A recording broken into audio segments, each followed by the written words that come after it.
بسم اللہ الرحمن الرحیم۔ السلام علیکم ورحمۃ اللہ وبرکاتہ۔ رات کا وقت تھا اور عشاء کی نماز کے بعد مسجد میں خاموشی چھا چکی تھی۔ چند لوگ ابھی بھی امام رضا احمد سے مختلف سوالات کر رہے تھے۔ امام رضا احمد ایک نہایت دانا اور باخبر بزرگ تھے، جنہیں نہ صرف دینی علوم میں عبور حاصل کیا تھا بلکہ دنیاوی امور میں بھی مہارت تھی۔ لوگ بلا جھجک اپنے مسائل ان کے سامنے پیش کرتے اور رہنمائی حاصل کرتے۔ نماز کے بعد شجاع احمد، جو ایک نوجوان تھا، اس نے ہمت کی اور امام صاحب کے پاس جا کر بیٹھ گیا۔ اس کے دل میں بہت ساری باتیں تھیں جن کا جواب اسے چاہیے تھا۔ اس نے امام صاحب کو سلام کیا اور امام صاحب نے مسکراتے ہوئے جواب دیا، وعلیکم السلام بیٹا، کیا بات ہے، کچھ کہنا چاہتے ہو؟ شجاع احمد نے کچھ توقف کے بعد آہستہ آہستہ بولنا شروع کیا۔ امام صاحب کبھی کبھی میں چاہتا ہوں کہ بہت دور چلا جاؤں، کہیں بہت دور، کسی گمنام جنگل میں، سب پریشانیوں سے دور، سب لوگوں سے دور۔ وہ رک گیا اور امام صاحب کی طرف دیکھا جو اس کی بات غور سے سن رہے تھے۔ امام صاحب نے سر ہلا کر کہا، جی بیٹا آگے بولے، میں سن رہا ہوں۔ شجاع نے گہری سانس لی اور دوبارہ شروع کیا، مجھ سے لگی ہوئی امیدوں سے دور، لوگوں کی جھوٹی ہنسی اور رونے سے دور، پیسوں اور نام کمانے کی لالچ سے دور۔ امام صاحب نے مسکراتے ہوئے کہا، سمجھ گیا بیٹا، تمہیں بہت سی پریشانیاں محسوس ہو رہی ہیں۔ شجاع نے سر ہلاتے ہوئے کہا، جی امام صاحب، کبھی کبھی لگتا ہے کسی جنگلی قبیلے کا حصہ بن جاؤں اور ساری زندگی وہاں گزار دوں، جہاں صرف پیٹ بھرنے اور زندگی بچانے کی فکر ہو، نہ کہ گاڑی، بنگلہ اور پیسے کے لیے۔ امام صاحب نے غور سے شجاع کی بات سنی اور کچھ دیر خاموش رہے۔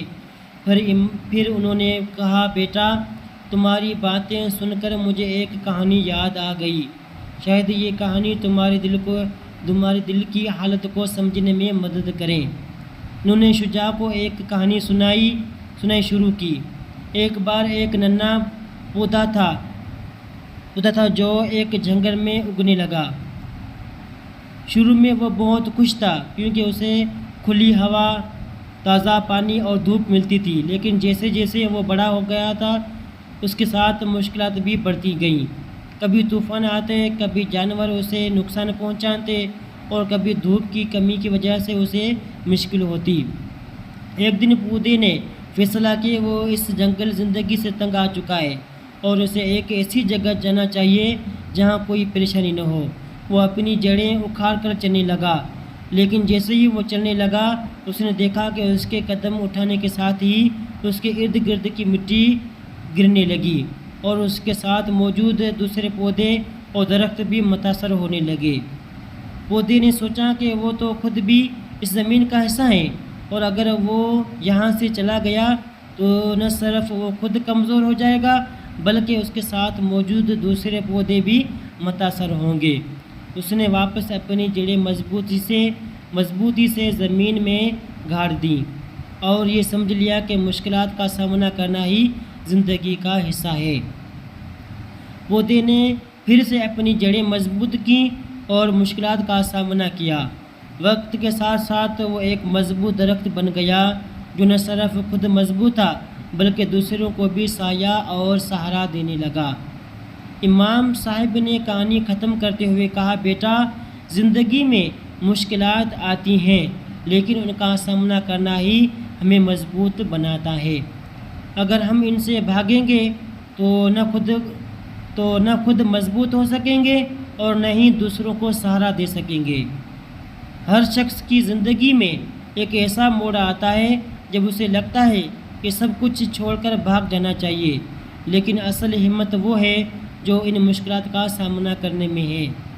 پھر امام صاحب نے قرآن کی یہ آیت کا حوالہ دیتے ہوئے فرمایا، اللہ تبارک و تعالیٰ فرماتا ہے، وَاسْتَعِينُوا بِالصَّبْرِ وَالصَّلَاةِ إِنَّهَا لَكَبِيرَةٌ إِلَّا عَلَى الْخَاشِعِينَ۔ سورۃ بقرہ آیت نمبر 45، یعنی اور جو رنج تکلیف میں صبر اور نماز سے مدد لیا کرو، اور بے شک نماز گراں ہے مگر ان لوگوں پر گراں نہیں جو عجز کرنے والے ہیں۔ شجاع نے امام صاحب کی باتوں کو غور سے سنا اور پھر سوال کیا، امام صاحب یہ جو آپ نے قرآن کی آیت کا حوالہ دیا ہے، کیا آپ مجھے اس کی تفصیل سے سمجھا سکتے ہیں؟ امام صاحب مسکراتے ہوئے بولے، بہت اچھا سوال ہے شجاع۔ جب اللہ تبارک و تعالیٰ فرماتے ہیں وَاسْتَعِينُوا بِالصَّبْرِ وَالصَّلَاةِ وَإِنَّهَا لَكَبِيرَةٌ إِلَّا عَلَى الْخَاشِعِينَ، اس کا مطلب ہے کہ ہمیں اپنی زندگی کی مشکلات اور پریشانیوں کا سامنا صبر اور نماز کے ذریعے کرنا چاہیے۔ اس آیت کو تفصیل سے سمجھتے ہوئے وَاسْتَعِينُوا بِالصَّبْرِ وَالصَّلَاةِ اس حصے کا مطلب ہے کہ ہمیں اپنی مشکلات کے وقت صبر اور نماز کے ذریعے اللہ سے مدد مانگنی چاہیے۔ صبر کا مطلب ہے کہ ہم اپنی دل کو مضبوط رکھیں اور مشکلات کا سامنا کریں بغیر کسی شکایت کے۔ نماز ایک ایسی عبادت ہے جو ہمیں اللہ سے جوڑتی ہے اور ہمیں سکون اور اطمینان دیتی ہے۔ وَإِنَّهَا لَكَبِيرَةٌ، یہاں اللہ تبارک و تعالیٰ فرماتے ہیں کہ نماز اور صبر ایک بڑی چیز ہے، یعنی یہ ایک مشکل کام ہے جو ہر کسی کے بس کی بات نہیں۔ الا علی الخاشعین، اس کا مطلب ہے کہ یہ نماز اور صبر ان لوگوں کے لیے آسان ہے جو دل سے عاجزی اور خشوع کے ساتھ اللہ تبارک تعالیٰ کی طرف جھکتے ہیں۔ خشوع کا مطلب ہے کہ دل سے اللہ کی عظمت اور اس کے سامنے عاجزی کا احساس کرنا۔ اس آیت میں اللہ تبارک تعالیٰ ہمیں یہ بتا رہے ہیں کہ اگر ہم مشکلات کا سامنا کر رہے ہیں تو ہمیں صبر اور نماز کے ذریعے اللہ سے مدد مانگنی چاہیے۔ نماز ہمیں سکون دیتی ہے اور صبر ہمیں مضبوط بناتا ہے، اور جب ہم دل سے اللہ کی طرف جھکتے ہیں اور اس کی عظمت کا احساس کرتے ہیں تو یہ دونوں چیزیں ہمارے لیے آسان ہو جاتی ہے۔ بیٹا، صبر اور نماز کے ذریعے ہم نہ صرف اپنی مشکلات کا سامنا کر سکتے ہیں بلکہ اللہ کی مدد بھی حاصل کر سکتے ہیں۔ اس لیے ہمیشہ یاد رکھو کہ جب بھی تمہیں کوئی پریشانی ہو، اللہ کی طرف رجوع کرو، صبر کرو اور نماز پڑھو۔ شجاع نے امام صاحب کی باتوں کو غور سے سنا اور ان کی وضاحت سے بہت مطمئن ہوا۔ اس نے دل سے شکر گزار ہو کر اپنی زندگی میں نئے عزم کے ساتھ آگے بڑھنے کا فیصلہ کیا۔ امام صاحب کی دانشمندانہ باتوں نے اس کے دل کو سکون دیا اور اسے مشکلات کا سامنا کرنے کا حوصلہ دیا۔ جزاک اللہ خیرہ۔ بھائی اگر آپ کو پوسٹ اچھے لگے تو چینل کو سبسکرائب کر دیجیے گا۔ جزاک اللہ خیرہ۔